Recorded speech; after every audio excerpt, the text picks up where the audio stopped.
Hello, welcome to Sideways. I'm whispering because I'm in bed. I'm waiting for the alarm to go off. This week, we're talking about how we step back from doing things that might help us, preferring instead to see if the world will change and save us the bother. We also cover the worst music to be exposed to when put on hold on the telephone, how you can sometimes tell a lot about a band from its name, and the Bay City Rollers. Snooze Button. Morning. Why are you playing the Bay City Rollers? In memory of Les Gray? Les McEwen, because Les Gray was in Mud.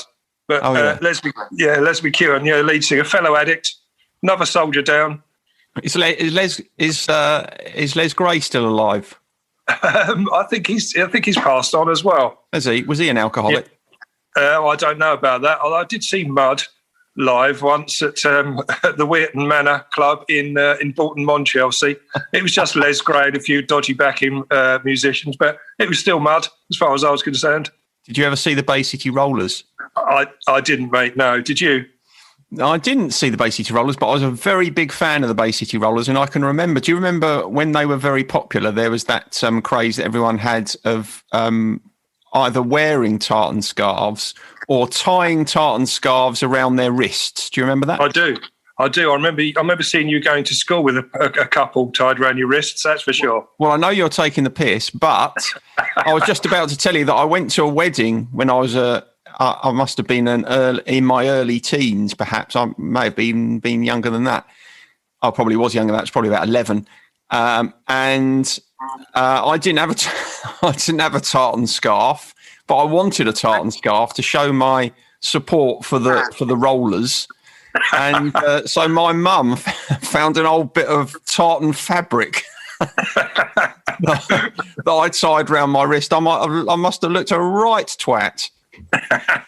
Well, it could have been. Well, you could have been wearing a tartan skirt.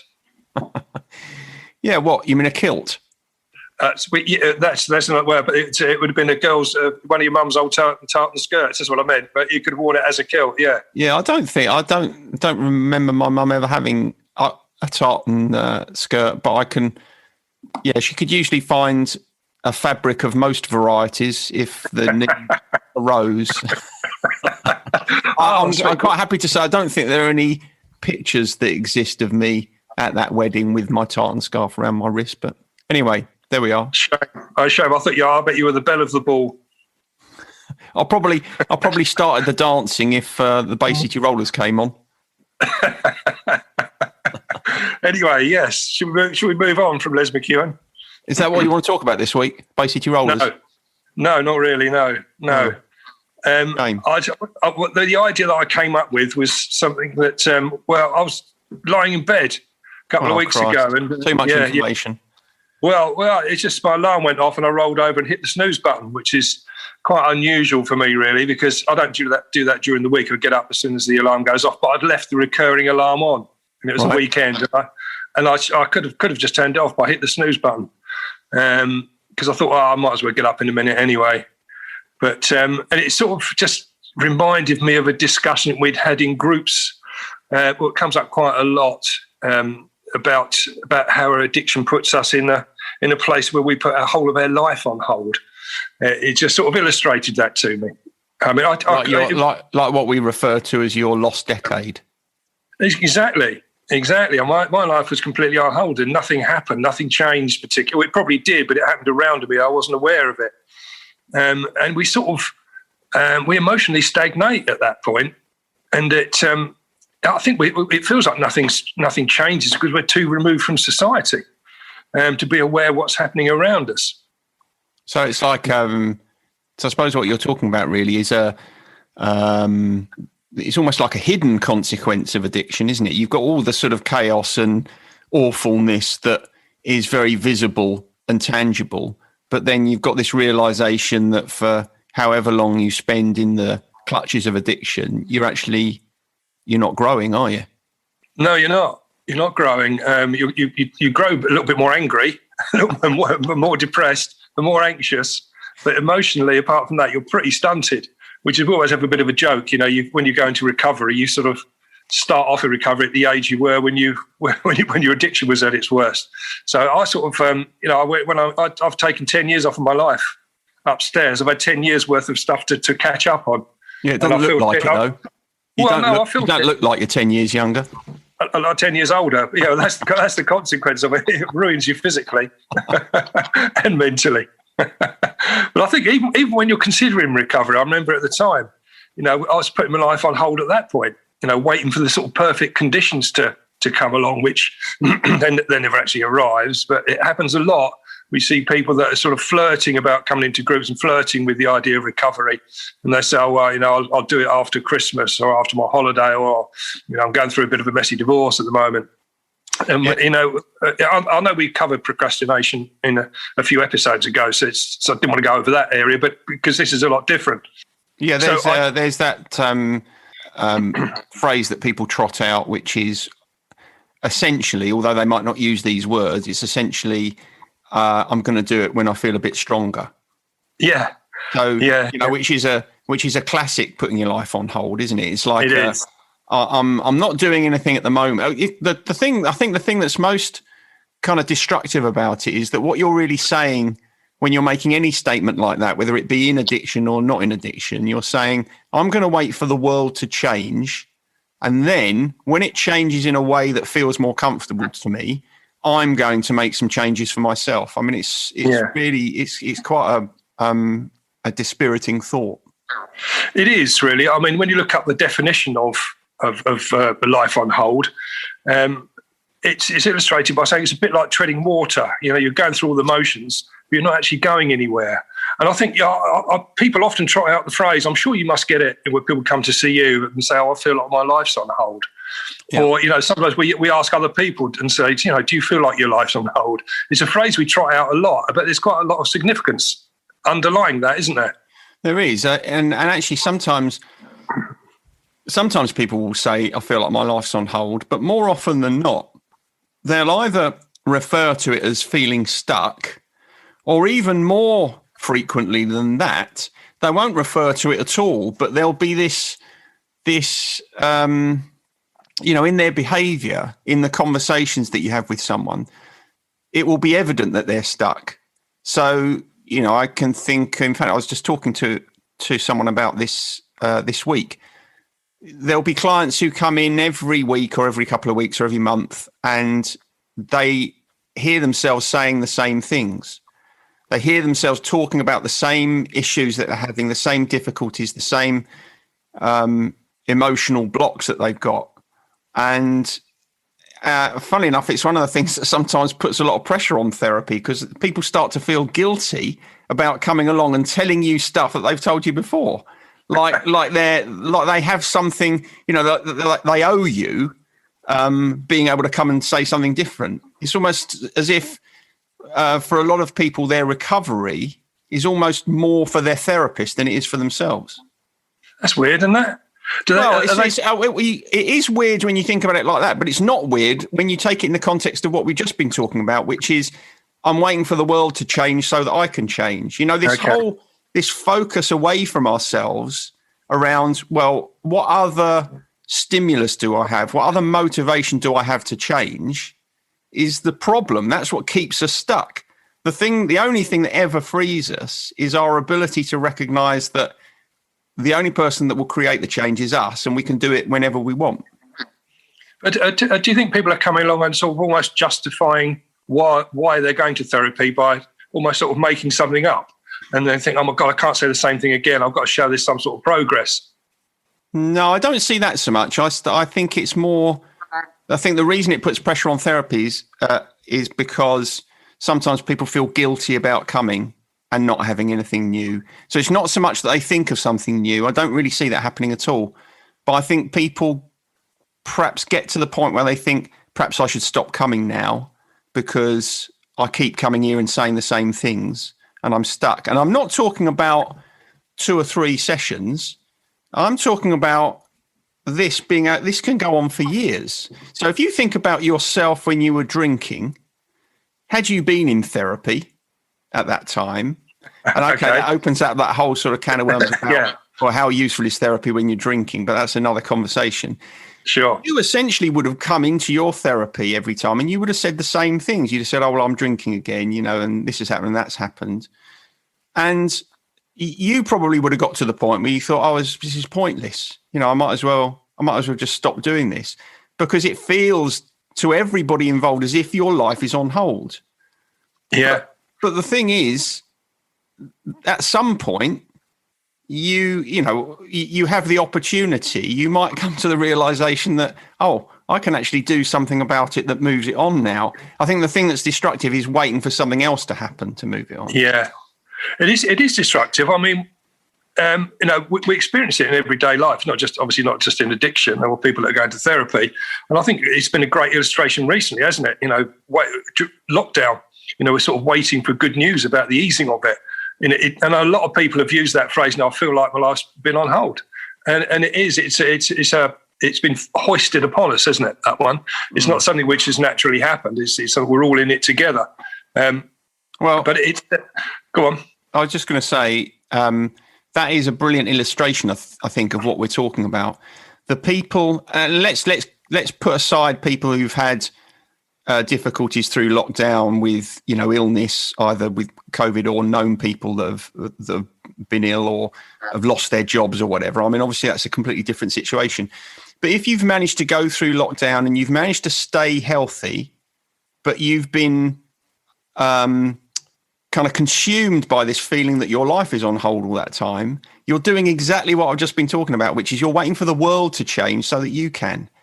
There are plenty of examples of people who've actually, made use of that time in lockdown in many different ways, either, in reconnecting with things that they'd lost connection with in the past, or, managed to find ways of staying close to the people that are important to them. That's exactly what I'm talking about. It's really about the way that we think about a situation. It's not the situation in and of itself that creates the problem. It's the way that we respond to it.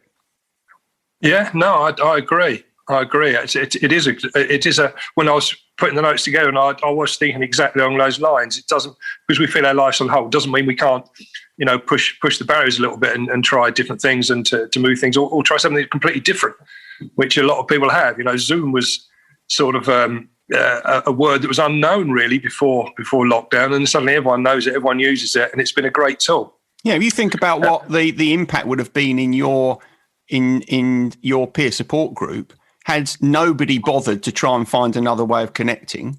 Yeah, what would have happened? Absolutely awful. Yeah, absolutely awful. I'll come on to a little bit of that in my gratitude list at the end there, but it would have been absolutely awful. But the point is, if you.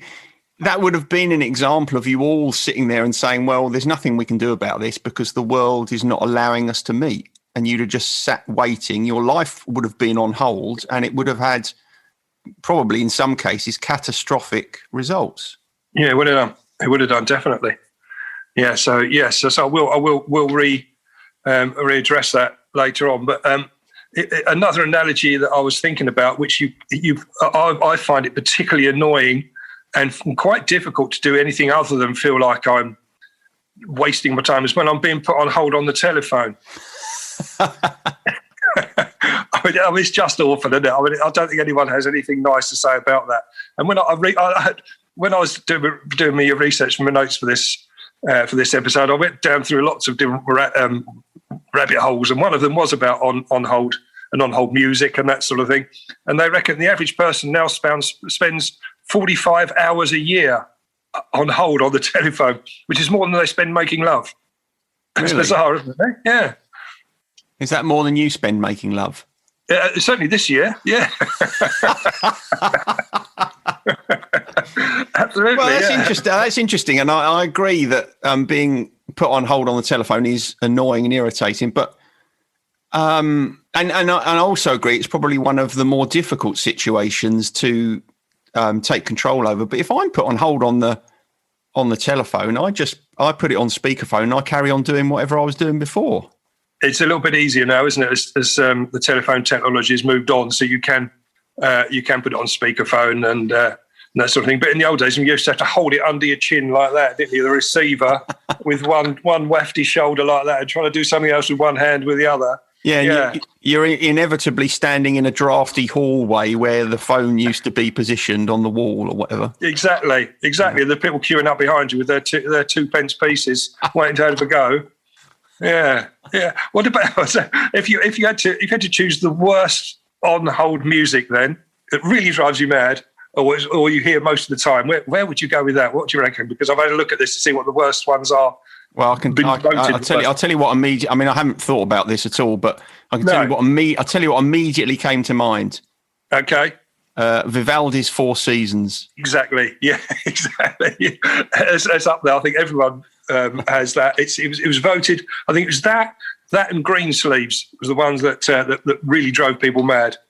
Yeah, I can't remember hearing Green Sleeves on hold music, but certainly Four Seasons. I mean, it's lazy, isn't it? It's just so lazy. Who is it in an organisation that says, what music should we have for the on hold? Oh, why don't we try Vivaldi's Four Seasons? You'd think that someone would say, no, let's not do that. It's been done a bit too much.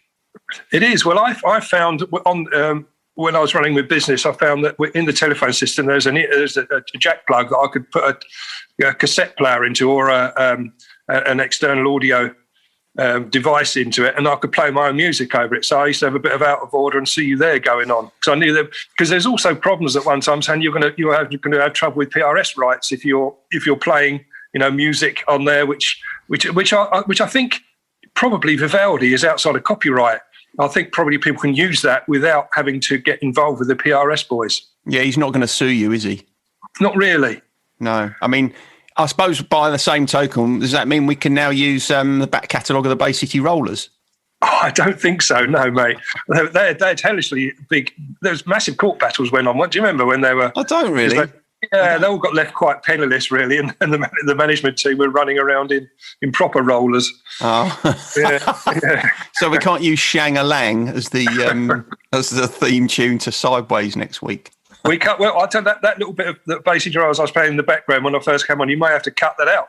I don't think you do have to, do you? Because wherever you go on social media now, you watch little videos on Instagram and TikTok and stuff, and there's music playing in the background. There must be some other rule for that, I'm sure. There probably is, but I don't expect they'll come after us, do you? We'll cross that bridge, shall we? Well, if they do, it was you that was playing it, so sure. It's not a problem for me. No, you're editing it down, responsible for the output. It's your responsibility to make sure it complies with the rules. Anyway, where were we? I don't know. You got lost in your notes now. I have a little bit. Yeah, I've got a little bit sidetracked. But I was reading again down one of these rabbit holes, reading about there's a number of papers on the psychology of on-hold music and on-hold programming. And I started to read one, and it was very boring. It was awful. It was like being on hold. I'd rather have been listening to. I don't know which one of Vivaldi's Four Seasons. Is it Spring, the one they tend to use? I don't know. I don't know. They're if you're on hold to Virgin Media, you probably get through all four of them. You would, yeah. Or HMRC. You try and ring the Inland Revenue, mate. You're there for. That's right. You can start off in a very good humour, and then by the end of being on hold, you want to punch someone in the throat. You do, yeah. It raises the level of anxiety to a dreadful level. But again, when you Google life on hold, it comes up with a lot of it comes up with seems to be relationship orientated. Right. It gave an example, and there's several examples on there of people where they perhaps start an illicit relationship with a married person, and they feel like their life's on hold, waiting for their lover to make the leap or for something to happen. They find their complete life on hold, and I find there's actually support groups for people. For being the other person. Well, so it must be a massive problem. Yeah, that's interesting because, I mean, obviously that does happen a lot in relationships, but it reminds me of, once in a while, quite regularly, not all the time, but quite regularly, I'll have questions from people or clients will talk to me about those sorts of situations where there's something going on in their relationship. I suppose it could be infidelity. It could be a problem with their partner, maybe their partner's drinking too much or, whatever it might be. And the question almost always, first of all, is about what they can do to get the other person to change. Yeah. Which is exactly, going back to what we were talking about earlier. It's like, how can I change the world so that I feel comfortable moving on with my life, rather than asking themselves, right, well, what can I do about this situation? It's like that, in the example that you gave, if you're in a clandestine relationship and you're waiting for that other person to, leave their relationship, well, why are you putting all of your happiness in the hands of someone else? I mean, that's not very sensible, is it? But you're right. People do it all the time, but it's like, it's much easier to wait for something else to change than it is to take responsibility for it yourself. And obviously, anybody in recovery will understand the truth of that. Oh, totally.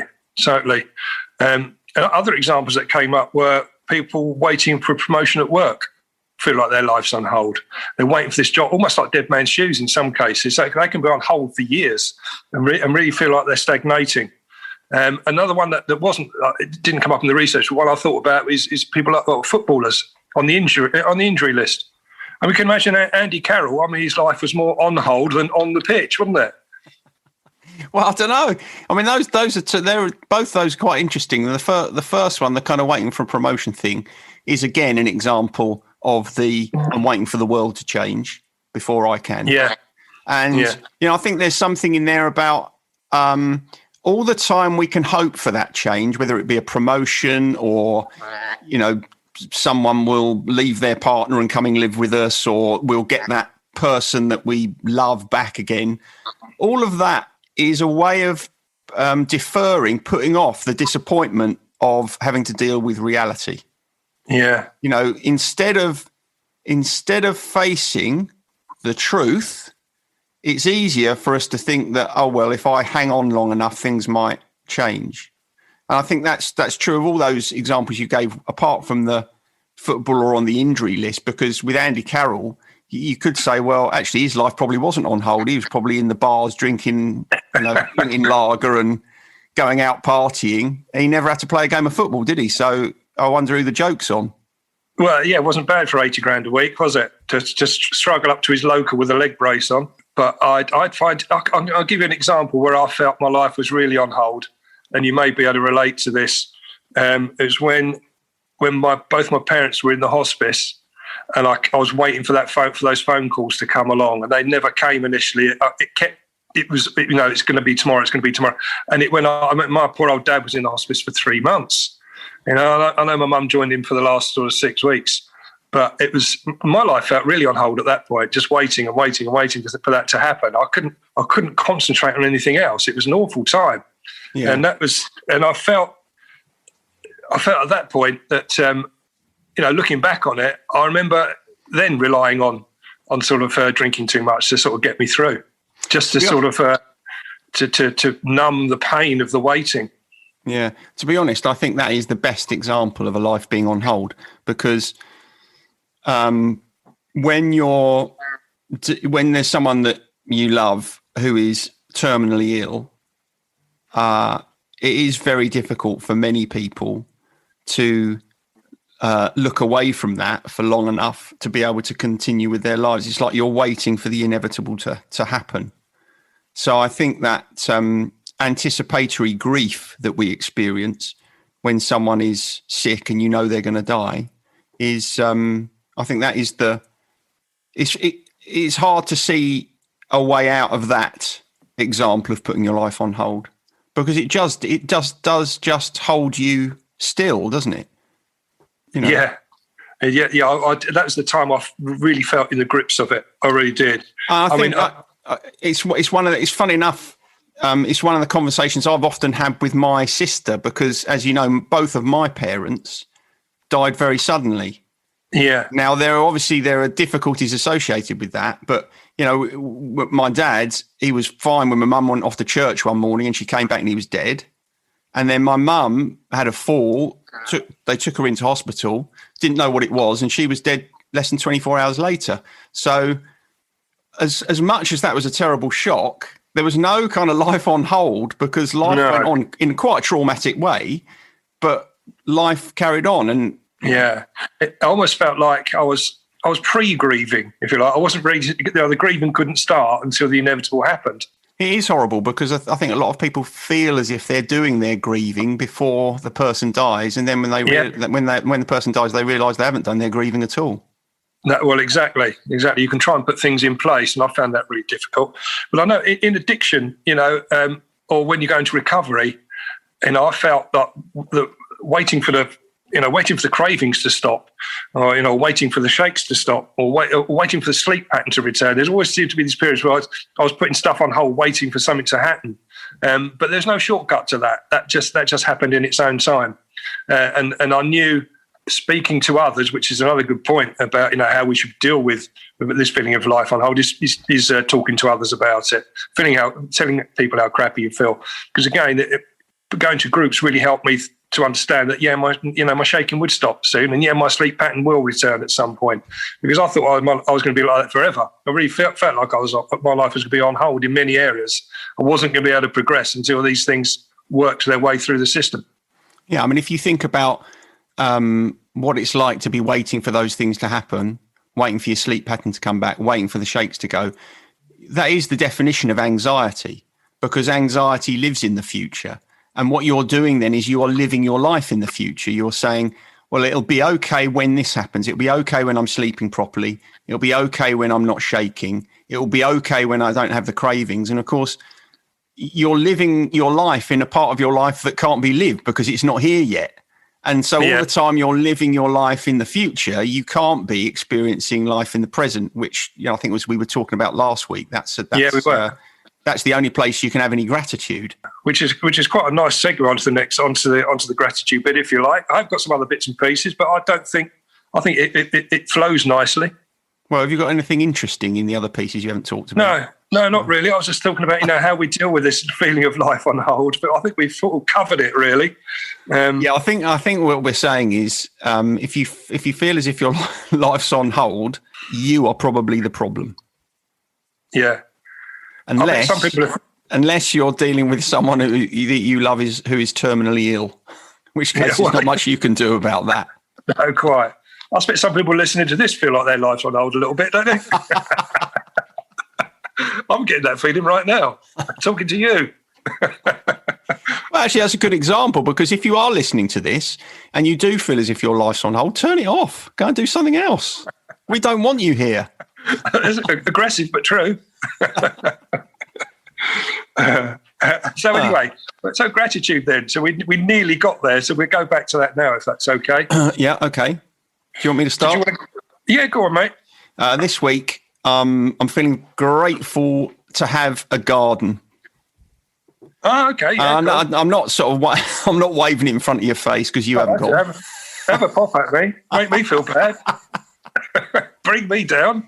It's nice. Yesterday, I was put a couple of new raised beds in and working out where I was going to plant all my vegetables and stuff, like a proper middle-aged hippie. And and it was lovely yesterday, wasn't it? It was nice and warm. It felt like a proper spring day. It's just nice to be outside with your hands in the earth, as long as you can avoid the bloody cat poo from next. Exactly. Yeah. So that's mine. Gardens. Good. That's a good one. Well, mine's similar to that, really, but it's about being outside. But I'm really grateful this week to have our first face-to-face meeting with my fellow aspire to be recoverers. Oh, was that socially distanced outside in the park? Yeah, it was. Yeah. Nice. Yeah, our life was on hold waiting for the weather to get better. But I'll tell you what I was really grateful for was one of the girls that came along who I'd never met before. I'd only met her on Zoom, and she had terrible anxiety about going outside, and she managed to, against her instincts, she was able to get herself and come to the meeting, and by her own admission, she felt a lot better for doing so. So she broke through a little barrier, and I was really grateful for that. I'm grateful she made the effort, because it was. I get real joy when I see people starting to get better, and that was a real highlight for me. Yeah, well, that is it's a very relevant example, isn't it? Because she didn't wait for her anxiety to go away before she did something about it. So she didn't put her life on hold, did she? No, she didn't. No, I was proud of her. I was proud of her.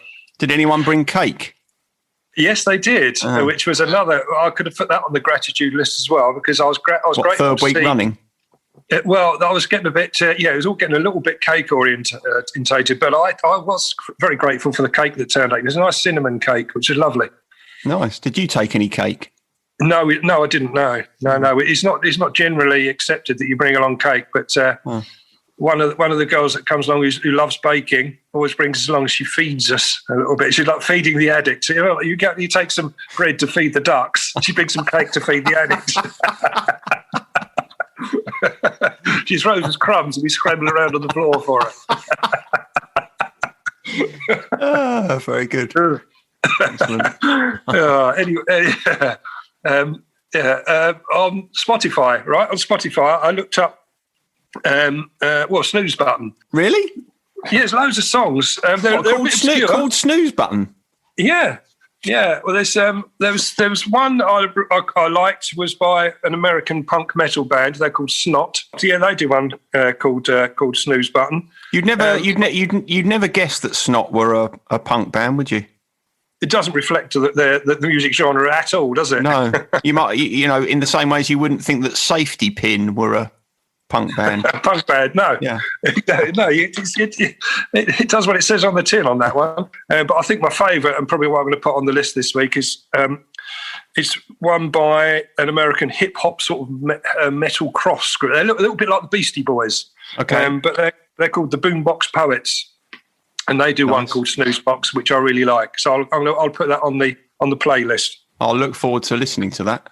Have a little listen to it. There's a very chilled one by someone that I quite like today. He was called Lo-Fi Eamon, which I quite liked.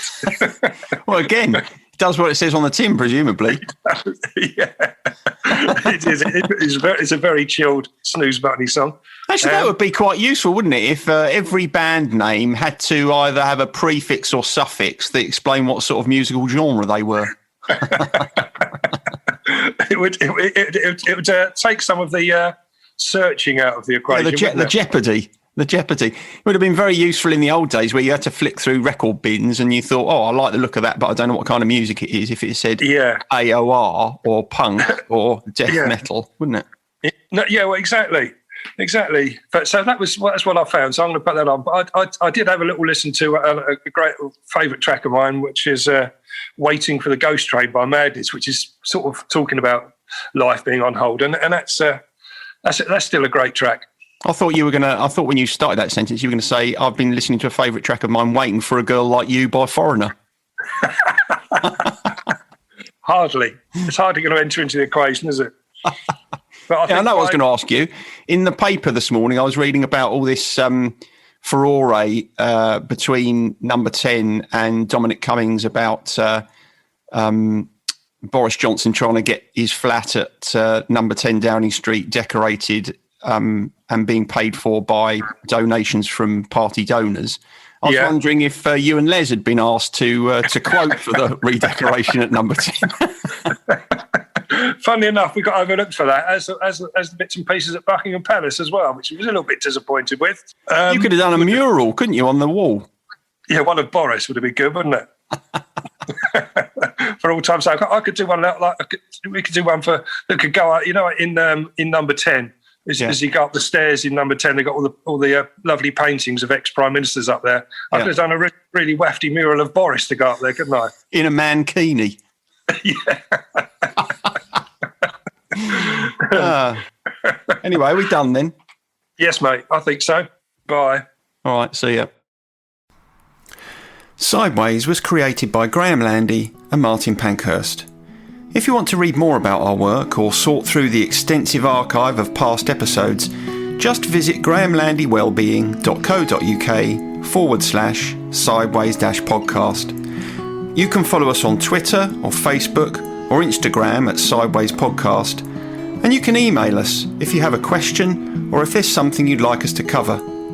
But most of all, we want to tell you how grateful we are that you come and listen, and we ask that if you've enjoyed what you've heard, that you spread the word. And we'll see you next week.